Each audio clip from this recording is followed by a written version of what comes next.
રાધે રાધે, જય સિયારામ. આપણે રૈદાસજી મહારાજનું ચરિત્ર ચાલે છે. તો ઘણા દિવસથી આ કથા હાલે છે કે રૈદાસજી મહારાજને ભગવાન પારસમણી દેવા માટે આવે છે કે પારસમણી હું આપી દઉં રૈદાસજીને. તો પારસમણી આપ્યું ને તો ભગવાન ના પાડે છે કે ભાઈ મારે આ પથ્થર જોતો નથી, તમે લઈ જાવ. તો ભગવાનને એમ થયું કે આ નહીં લે એમ. તો કે લઈ લ્યો ને. તો રૈદાસજી કે અચ્છા તમારી એવી જ ઈચ્છા હોય તો મારા ઘરના છજામાં તમે આ પારસમણીને ભરાવી દો કે મારે જોતો હશે ત્યારે ઉપયોગ કરી લઈશ.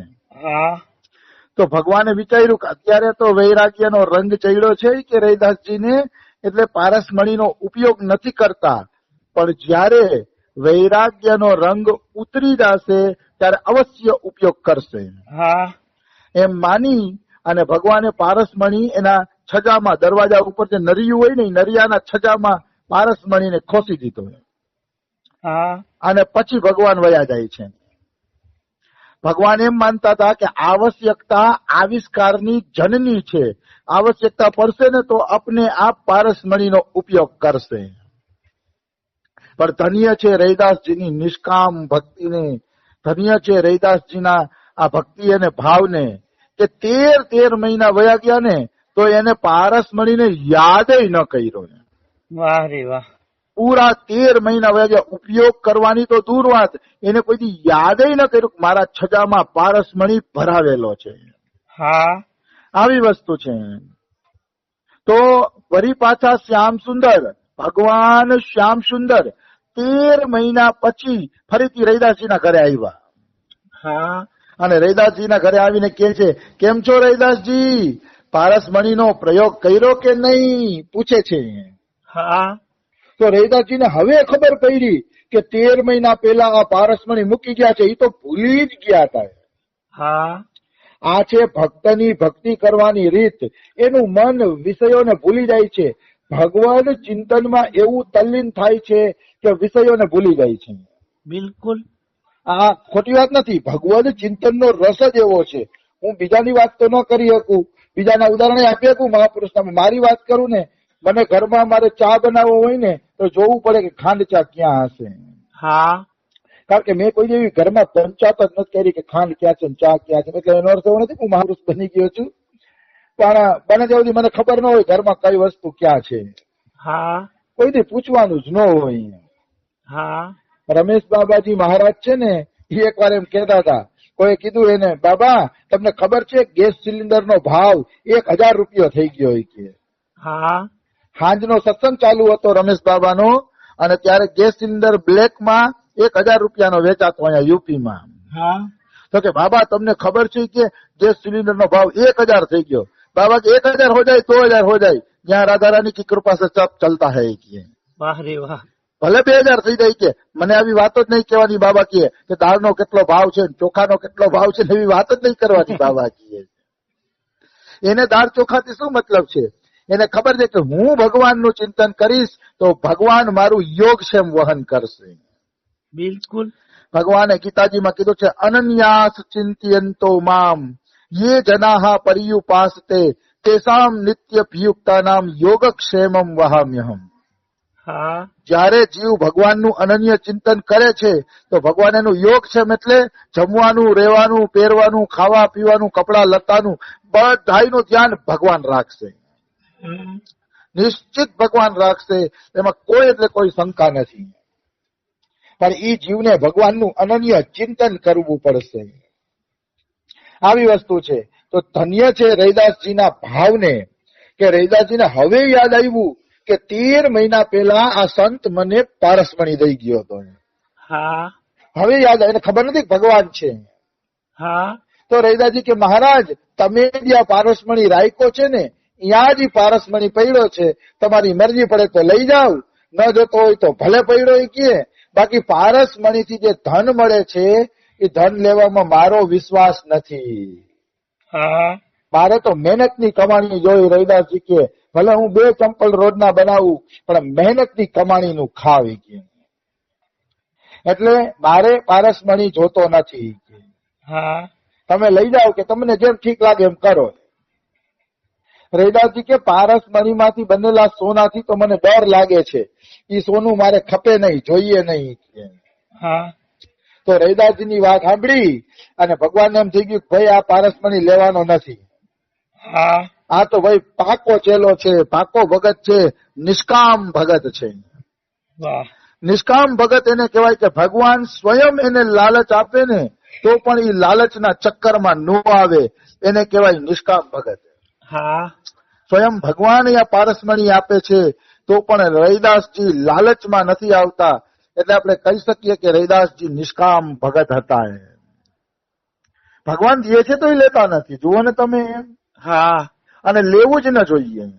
હા રાંકા બાંકાને ભગવાન પ્રસન્ન થયા, રાંકા બાંકા કરીને પતિ પત્ની એક ભક્ત થયા છે. હા તો એ રાંકા બાંકાને ભગવાન પ્રસન્ન થયા ને તો ભગવાન એમ કહે છે કે શું કામ લાકડા વીણીને જીવન જીવો છો? ભગવાન કહે છે મારી પાસે ધન લઈ લ્યો અને ખૂબ સાધુ સેવા કરો ને ભજન કરો. આ રોજ જંગલમાં લાકડા કાપવા જવા અને લાકડા વીણવા અને પછી લાકડા વેચવા અને વેચીને પૈસા કમાવા ને કેટલી મગજમારી કરો છો કે શું કામ આવો લાકડાનો ધંધો કરો છો કે મારી પાસે પૈસા લઈ લ્યો ભગવાન કે. હા અને પછી સાધુ સેવા કરો. તો રાંકા બાંકા શું કહે છે ભગવાન લઈ તો લઈએ પૈસા તમારી પાસે, પણ તમે અત્યારે અમને જેવો પ્રેમ કરો છો એવો જ પ્રેમ પૈસા લીધા પછી કરશો, એવું પૂછે છે. હા રાંકા બાંકા. તો ભગવાન કે ના ભાઈ ના, પ્રેમમાં તો કમી આવી જશે. જેમ જેમ જીવ ભગવાન પાસે માગતો જાય એમ એમ ભગવાનનો પ્રેમ ઘટતો જાય છે. બિલકુલ. એમ એમ ભગવાનનો પ્રેમ ઓછો થતો જાય છે. હજી આપણે રાંકા બાંકાના ચરિત્ર લેવાના જ છે, એમાં આ વાતો આવશે કે માગવાથી પ્રેમ ઘટે જ છે. હા ચાહે ભગવાનનો દરબાર હોય ચાહે સંસારનો. સંસારમાં તમે કોઈ પાસે જાજુ માગામાગ કરશો ને તો જોજો પ્રેમ ઘટી જશે. હા માગવાથી પ્રેમ ઘટે છે.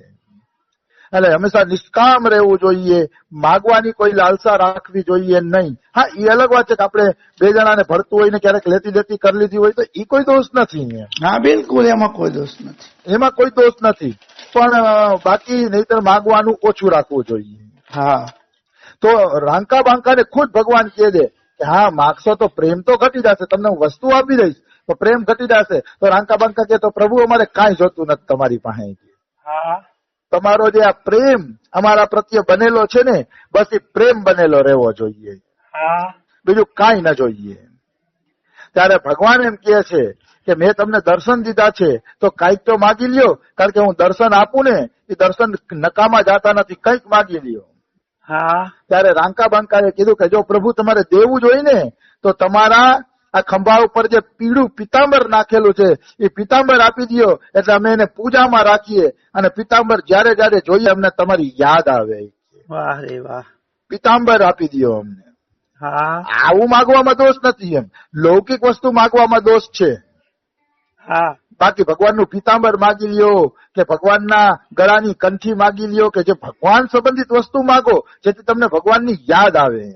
હા પણ સાંસારિક વસ્તુ ખબરદાર માગવાની નહીં. સાંસારિક વસ્તુ માગવાથી ભક્ત અને ભગવાનનો પ્રેમ છે ને ખાટો મોડો થઈ જાય છે. હા એટલે એને રાંકા બાંકાએ પિતાંબર માંગ્યું અને ભગવાને હરખાઈને એને પિતાંબર આપી દીધું. હા કહેવાનો ભાવ શું છે? કહેવાનો ભાવ ઈ છે કે ભગવાનની યાદ આવે એવી વસ્તુ માગવામાં દોષ નથી. તો આ રાંકા બાંકાની વાત એટલે નાખી કે ભગવાન દે છે તો નથી લેતા. તો અહીંયા રૈદાસજી પણ જુઓ, ભગવાન આપે છે પણ લેતા નથી. હા ભગવાન ખુદ આપે છે કે આ પારસમણી લે તોય રૈદાસજી પારસમણી લેતા નથી. તો ઠાકુર છે, નવી લીલા કરી ભગવાને.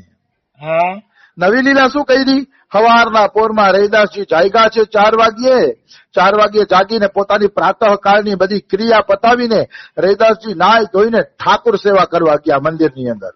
હા તો ઠાકુર સેવા કરવા ગયા ને તો ઠાકુરને નવડાવવા તો જોઈ ને. હા એટલે નવડાવવા માટે ઠાકોરજીને ઉપાડ્યા ને તો ઠાકુરજાના નીચેથી 5 સોનામોર નીકળી. હા ઠાકુરજીએ નવો રસ્તો કર્યો કે પારસમણી નો લીએ તો કાંઈ નહીં, રોજે રોજ હું 5 સોનામોર પ્રગટ કરીશ. હા અરે રૈદાસજી કે આ મારા ઘરમાં બીછું ક્યાંથી આવી ગયો? એને સોનામોરમાં બીછું દેખાતો હતો. હા કે આ વીછી મારા ઘરમાં ક્યાંથી આવી ગયો? પછી તો રૈદાસજીએ મોટો ચીપિયો લીધો.